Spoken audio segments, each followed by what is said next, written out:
Hi hello friends, welcome back to Sahana's kitchen. ಇವತ್ತಿನ ರೆಸಿಪಿಯಲ್ಲಿ ನುಗ್ಗೆ ಸೊಪ್ಪಿನ ಚಟ್ನಿ ಪುಡಿ ಮಾಡ್ಕೊಂಡಿದ್ದೀನಿ. ಹೇಗೆ ಮಾಡಿದ್ದೀನಿ ನೋಡೋಣ.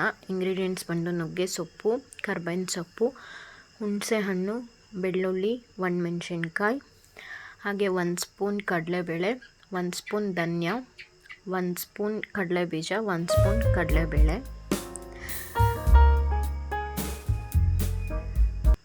ಹೇಗೆ ಮಾಡೋದು ನೋಡೋಣ. ಈಗ ಒಂದು ಪ್ಯಾನ್ಗೆ ಏನು ಕಾಳುಗಳಿತ್ತು ಎಲ್ಲದನ್ನು ಹಾಕಿ ಫ್ರೈ ಮಾಡ್ಕೊಳ್ಳೋಣ. ಇಲ್ಲಿ ನಾನು ಕಡಲೆಬೇಳೆ, ಉದ್ದಿನಬೇಳೆ ಹಾಗೆ ಕಡಲೆ ಬೀಜನ ಫ್ರೈ ಮಾಡ್ಕೊಳ್ತಾ ಇದ್ದೀನಿ. ಎಲ್ಲದನ್ನು ನೀಟಾಗಿ ಫ್ರೈ ಮಾಡಿಕೊಂಡು ಇಷ್ಟು ಫ್ರೈ ಆದರೆ ಸಾಕು. ಇದಕ್ಕೆ ನಾನು ಧನಿಯಾ ಕಾಳನ್ನ ಆ್ಯಡ್ ಮಾಡ್ಕೊಂಡಿದ್ದೀನಿ, ಹಾಗೆ ಹುಣಸೆಹಣ್ಣು ಆ್ಯಡ್ ಮಾಡ್ಕೊಳ್ತಾ ಇದ್ದೀನಿ. ಎಲ್ಲದನ್ನು ಮೀಡಿಯಮ್ ಫ್ಲೇಮಲ್ಲಿ ಇಟ್ಕೊಂಡು ಫ್ರೈ ಮಾಡ್ಕೊಳ್ಬೇಕು. ಈಗ ಇದು ರೆಡಿ ಆಗಿದೆ. ಒಂದು ಪ್ಲೇಟಿಗೆ ತೆಗೆದಿಟ್ಕೊಂಡಿದ್ದೀನಿ. ಈಗ ನೆಕ್ಸ್ಟ್ ಅದೇ ಪ್ಯಾನ್ಗೆ ನಾನು ಒಣಮೆಣ್ಸಿನ್ಕಾಯಿ ಮತ್ತು ಬೆಳ್ಳುಳ್ಳಿನ ಸಿಪ್ಪೆ ಸಮೇತ ಹಾಕ್ಕೊಂಡಿದ್ದೀನಿ. ಬೆಳ್ಳುಳ್ಳಿಯನ್ನು ಯಾಕೆಂದರೆ ಅದರಲ್ಲಿ ಫೈಬರ್ ಕಂಟೆಂಟ್ಸ್ ಇರುತ್ತೆ, ಸೊ ಹಾಗಾಗಿ ಸ್ವಲ್ಪ ಅದು ಗರಿ ಗರಿಯಾಗಿ ಫ್ರೈ ಆದರೆ ಸಾಕು. ಇದು ಕೂಡ ತಣ್ಣಗಾಗಲಿ. ಈಗ ನೆಕ್ಸ್ಟ್ ಅದೇ ಪ್ಯಾನ್ಗೆ ನಾನು ಕರ್ಬೇವಿನ ಸೊಪ್ಪು ಮತ್ತು ನುಗ್ಗೆ ಸೊಪ್ಪು ತೊಗೊಂಡಿದ್ದೆ, ಎರಡನ್ನೂ ಹಾಕ್ಕೊಂಡು ಫ್ರೈ ಮಾಡ್ಕೊಳ್ತಾ ಇದ್ದೀನಿ.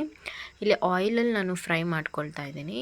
ಏನಕ್ಕೆ ಅಂದರೆ ಸ್ಟೋರ್ ಮಾಡ್ಕೊಳ್ತೀವಿ ಚಟ್ನಿ ಪುಡಿ, ಲಾಂಗ್ ಟರ್ಮ್ವರೆಗೂ ಸ್ಟೋರ್ ಆಗುತ್ತೆ. ಹಾಗೆ ಡ್ರೈ ಮಾಡೋದಕ್ಕಿಂತ ಆಯಿಲ್ ಯೂಸ್ ಮಾಡಿದ್ರೆ ನಾವು ಪ್ರಿಸರ್ವ್ ಮಾಡ್ಕೋಬೋದು ತುಂಬ ದಿವಸ.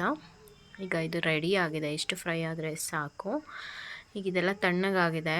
ಫಸ್ಟ್ ನಾನು ಏನು ಕಾಳುಗಳೆಲ್ಲ ತೊಗೊಂಡಿದ್ದೆ ಅದನ್ನು ಗ್ರೈಂಡ್ ಮಾಡ್ಕೊಳ್ತಾ ಇದ್ದೀನಿ.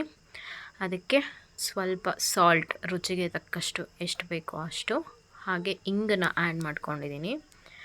ಗ್ಯಾಸ್ಟ್ರಿಕ್ ಪ್ರಾಬ್ಲಮ್ಸ್ಗೆಲ್ಲ ಒಳ್ಳೆಯದು, ಸೊ ಹಾಗಾಗಿ ಅದನ್ನು ತರಿಯಾಗಿ ಗ್ರೈಂಡ್ ಮಾಡ್ಕೊಂಡಿದ್ದೀನಿ. ತುಂಬ ಸಾಫ್ಟಾಗಿ ಮಾಡಿಲ್ಲ.